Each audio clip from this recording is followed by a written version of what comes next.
Welcome to Toffee TV. It is the starting 11, Everton versus Manchester City. In the Premier League. Tough game.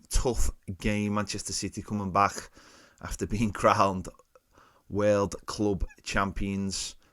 Whatever that means.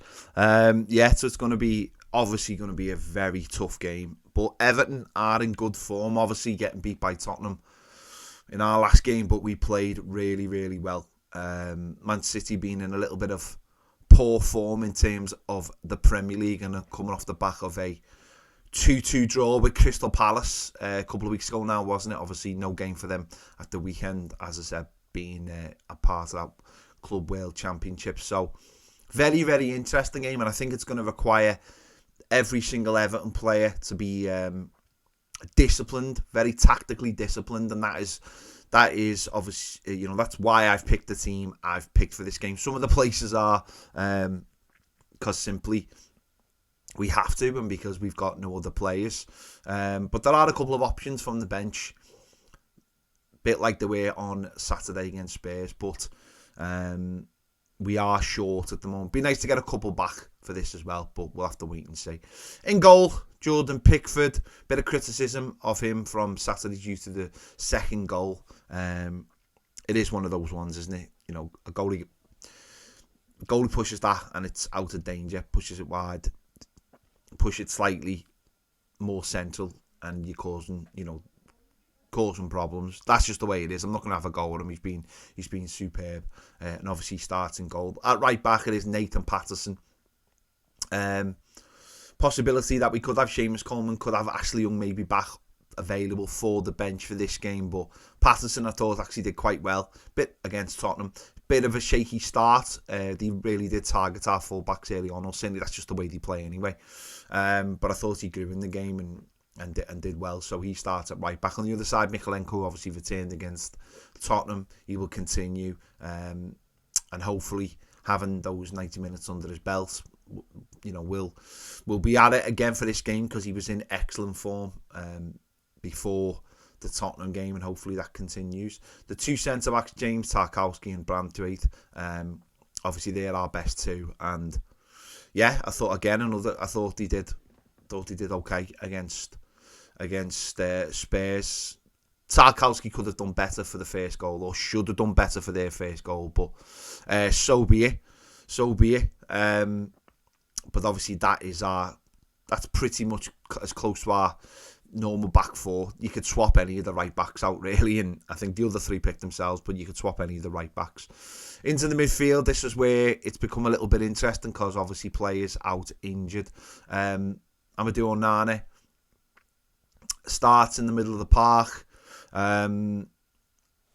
Was okay against Spurs, wasn't brilliant, was okay, but obviously playing more games, getting back into it after his injury, is good. It's what we need, because we're running out of players desperately. Alongside him, Andre Gomez, who obviously scored at Spurs and was excellent for the time he was on the pitch, absolutely brilliant. But it's one game, isn't it? And it's a different kettle of fish against Manchester City. I think when he came on against Spurs, there was a bit more freedom in the middle of the park. Spurs were leaving a lot more spaces, and he was using it really well and played really well and scored the goal. But it'll be a lot different against Manchester City. I think people should just temper their expectations a little bit. We've got no Abdoulaye Doucouré, we've got no Adissa Gana-Gueye for this game, so it's not ideal that Andre Gomez starts this game, and it wasn't ideal that he played for so long on Saturday, and he'll be suffering a little bit from that, and that's why it's not ideal that he starts in this game. But he probably will have to start unless we rejig the formation completely and go three at the back. I don't know, maybe we will do that, I don't know. But Andre Gomez starting there, and hopefully he continues where he left off. But he'll have to be very disciplined, and I think the difference, and I think a lot of people noticed this and mentioned this, was he wasn't like the last man in the midfield against Tottenham, where sometimes he can be the last man and people before the defence, and people can get past him really easily.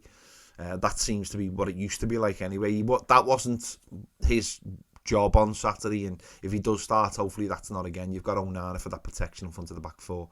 In and around them, you've got James Garner, who I thought played really well against against Tottenham, and very unlucky. Hit the post in the second half, had a shot saved in the first half, and pressed from the front. And although he's can't quite take that Abdoulaye Doucouré role, I thought he was better playing that position than he was against Fulham. Getting more used to it, and pressing from the front is really important as well, making the opposition make mistakes. But again, going to have to be a lot more disciplined in this game, and that again is the reasons why I've picked the rest of the team. Jack Harrison on the right, didn't think he had a particularly good game against Spurs, but I think his positional discipline is really important.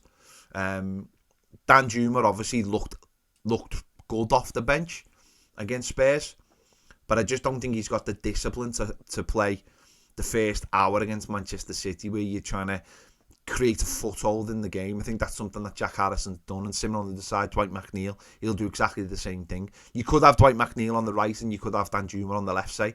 I just think that the manager will be looking at Danjuma for the last 20 minutes of the game and saying, go and do with that again, what you did against Spurs, go and create problems. Obviously Danjuma was really unlucky not to get any equaliser in the last minute. The ball hitting the underside of the bar, and half of it going over the line and hitting the goalkeeper's knee. Another time that goes in. So he was really unlucky with that. But they're the two. And for the same reasons, I'm picking Dominic Calvert-Lewin up front.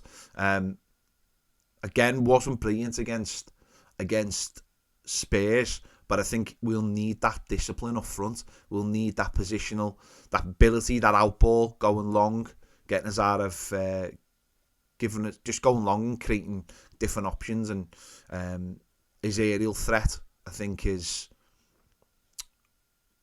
more what we'd be looking for. Beto, yeah, you can play down the channels. I just worried that the likes of someone like Walker will take care of that a lot easier than maybe they will Dominic Calvert-Lewin in the air and then bringing other players into the game.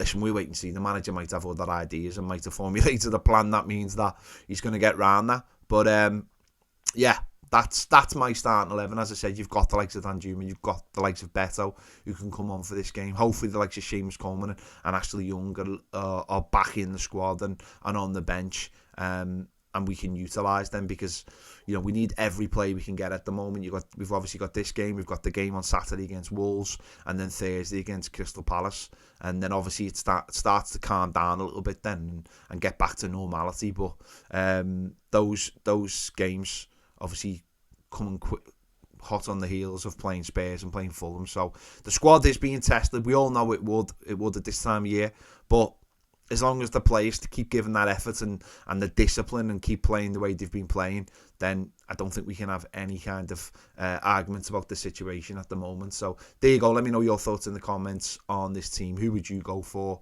against Manchester City? Let me know. Make sure to give this video a like, subscribe if you haven't already. We haven't done a match preview for this game because obviously with the tight schedule over Christmas. But let me know your thoughts on this game in the comments as well. And there you go. Thanks for watching. See you later.